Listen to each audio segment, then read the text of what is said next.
Hello and welcome to Advertisers Watching Ads. My name is Tom Ollerton. I'm the founder of Automated Creative, the creative effectiveness ad tech platform. And this is a weekly show where I get some brands to talk about other brands' ads. It either irritates people or attracts people. So I think within that, then you have who would want to sort of go out there as an airline. Any kind of boring standard ad that you would see in any other execution that they might do, it will fall flat.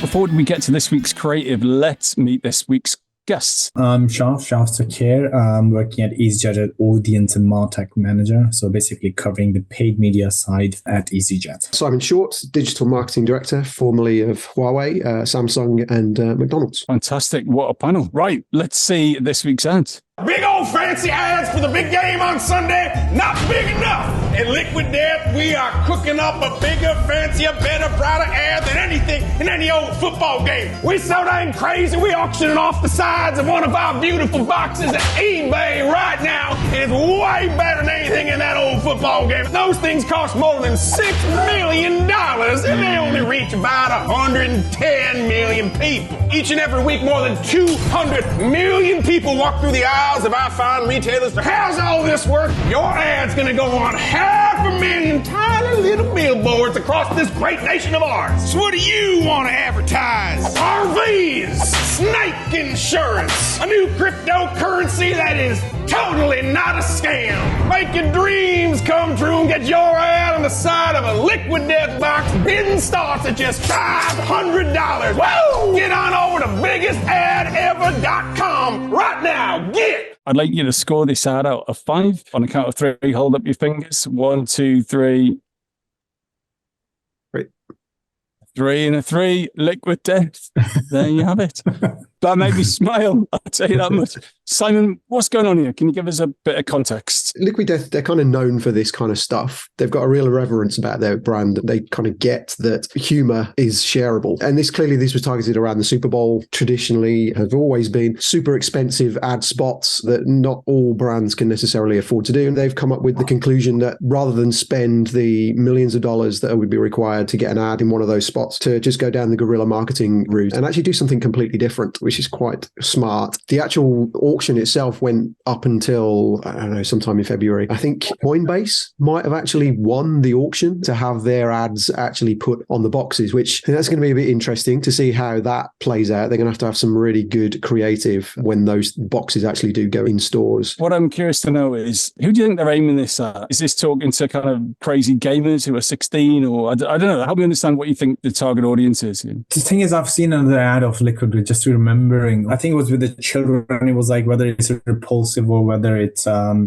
think it was on a TikTok, whether the ad is repulsive or is it like genius. So it's definitely that kind of promoting the hydration, and there's like, pregnant lady drinking that can of water. So it's got that niche market to it, because I mean, to be honest with you, there is that divide in itself. Like people say, well, do you want to drink a water from a can or not? That just doesn't go together. But I think if there's definitely a market there's a niche market to it, maybe it could be a B2B sort of an opportunity there, because end of the day, it is on the back of the box, right? And then once you've opened it and checked it out. So yeah, what's the difference between that and a cereal box ad? Like if you want to put those ads over there as well. Do you think that this is like the ultimate combination of a challenger brand with money and with creative license?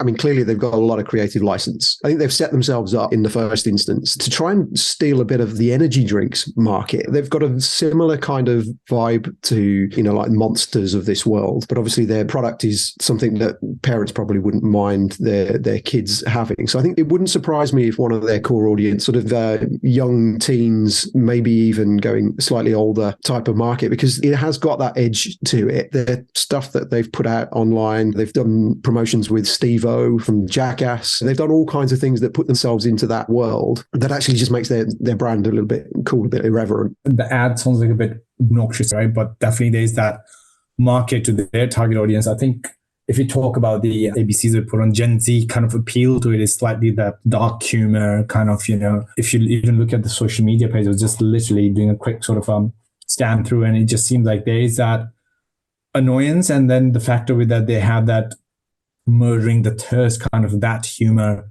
which kind of come across quite well through there. But I think that's the type of audience they're trying to target, and it is definitely, I would say it's a niche, but then there's that Gen Z sort of a kind of that fits in there, right? I don't think this is necessarily the best ad that I've seen from these guys. It's not maybe as funny as some of the other ones that they've put out there. And I think it definitely taps into a cultural moment as well, for which I'm not necessarily party to. I'm not an American that's grown up on the Super Bowl and sort of auto dealership ads and on local cable networks and stuff. That doesn't necessarily ring for me. And so maybe I don't find it quite as funny as some people in the States might, but I get what they're trying to do. And I think that for those audiences, it probably does ring for them. We see this sometimes on the show where it's advertising talking to itself. We're ad people, right? This is our day job. So they're going, hey, advertisers, wouldn't it be cool to advertise on the side of our pack, right? That's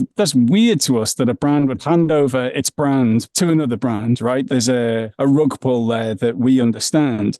But why does any 17-year-old care about a media innovation, which is what this is, or a packaging innovation? Is there another play here? Because your average American kid is not concerned about media innovation, as far as I'm aware. No, I think not. And this is what I'm saying. I generally think it's more like maybe that B2B and maybe also just limited to the US market. I mean, it's not to say the brand is not global, but it's just within that market, it's quite big. But then it's very sort of, if you see the Americanized sort of, the just over the top, slightly obnoxious, and trying to create the shock value to oh, well, whoa, what is this ad? And just trying to generate the shock attention. And it works in a way that it either irritates people or attracts people. So I think within that, then you have who would want to sort of go out there as an airline. I probably wouldn't put my ad on the back of a car, rather focus that, but just elsewhere on the digital channels, for example, on a different, of course, there's values to the brand and whatnot, but it is kind of the more I'm thinking about it, the more it's that very sort of a limited niche. I don't know, something like barbecue grill on the back of that, that kind of go hand in hand sort of a thing. I'm curious, is there something else going on here that we're not seeing? I think the key is going to be in the execution of this. I think if they end up with a really boring, not particularly inventive Coinbase ad on their side of their boxes, the whole thing will fall flat. When they execute it. And so the consumer element of it, the public will see, because I don't think this ad particularly would have been particularly consumer facing. When these things start hitting stores and people go, what's this ad all about? If it was for a snake oil or for an RV dealership or something, and you start seeing that pop up in your local supermarket, those are the kind of things that people will maybe take a photo of and then send it around and go, have you seen this? This is a bit weird. So any kind of boring standard ad that you would see in any other execution that they might do, it will fall flat. But if it's funny, if they keep that humor going and they can kind of make it something that people will take a photo of, share it online, get some kind of further buzz and momentum from it, then I think the whole thing will work for both Liquid Death and for Coinbase when it actually goes live. So what will you be taking away from this? What is the thing that you feel you've learned from watching this ad and having this discussion? The media that you're buying is not necessarily the end product, is probably the key here. Creative has to work very, very hard in order to make that sort of thing stand on its own 2 feet. Really, really interesting creative, hard to execute. Thumbs up or thumbs down on, would you sign off this concept in its current guise, or do you think it needs work? 1, 2, 3. No, for me. Simon, Shaaf, thank you so much for joining us today.